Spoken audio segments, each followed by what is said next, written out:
What it do, baby? It's your boy Reek, man. Y'all are tuning in to the first episode of the second season of NJP Navigating Journalism Podcast, man. We got an amazing guest in the building today. We got my man in the building. We got Dylan Bruton, Katie Gray, the one and only Miss Shayna Thornton. It is Gianna Levy. What's going on, everybody? My name is Lenthius Cheney. The Tinsley Bradford. We got the Jonathan Stacy, who is a meteorologist at Fox 5 Atlanta. Mr. Scott Kimbler, how are you? Good to be with you. Thanks for having me. Y'all already know what we about to get into, the Patrick Mahomes interview.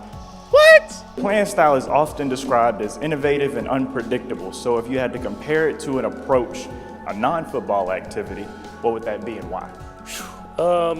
Man, that's a great question. I would say something like a top-tier lawyer, someone that has to think on his feet, execute at the right time, and deal with high-pressure situations. My game plan going into NABJ is to learn how to be a better leader and learn how to want to follow myself. And I remember the teacher ripped my script right in my face. And he thought like that was gonna break me or something like that. But it was like he did it in front of the class. It was like a kind of like a demonstration of power. I want to be able to show the why behind whatever it is that I'm reporting about. And if it's something that affects the community, I definitely want to be able to see how it impacts our community. One of the best advice that a mentor of mine gave me is never forget that you are not entitled to anyone's story.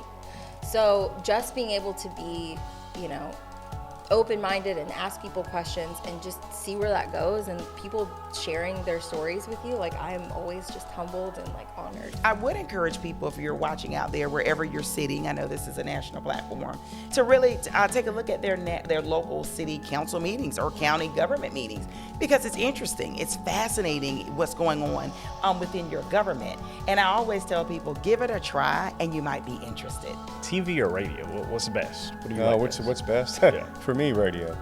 Radio. I really enjoyed doing television. Really enjoyed it.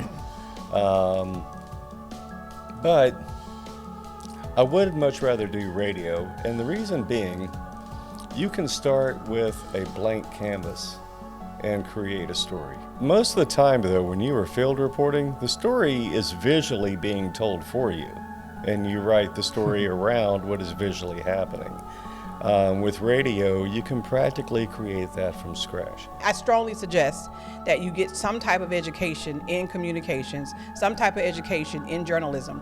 Like I say, a course, it could be going to school for it. It could be taking some type of, study groups. It could be joining organizations. I know that you are a member of, aren't you a member of some of these news outlets? NABJ, Yeah. ABJ. Yeah.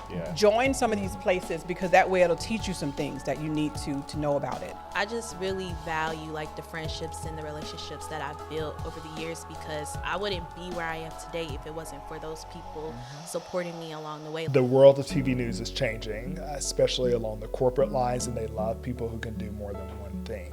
And that's really been kind of a premark of my success, is that I have been willing to be out of the studio, in the elements, in the field, as much as I've been willing to be inside. I always just try to make things conversational.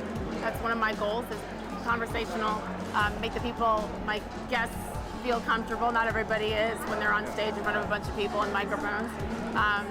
And just to be natural and wing it. Appreciate y'all so much for tuning in. Catch y'all next time. It's your boy Tyrik Wynn.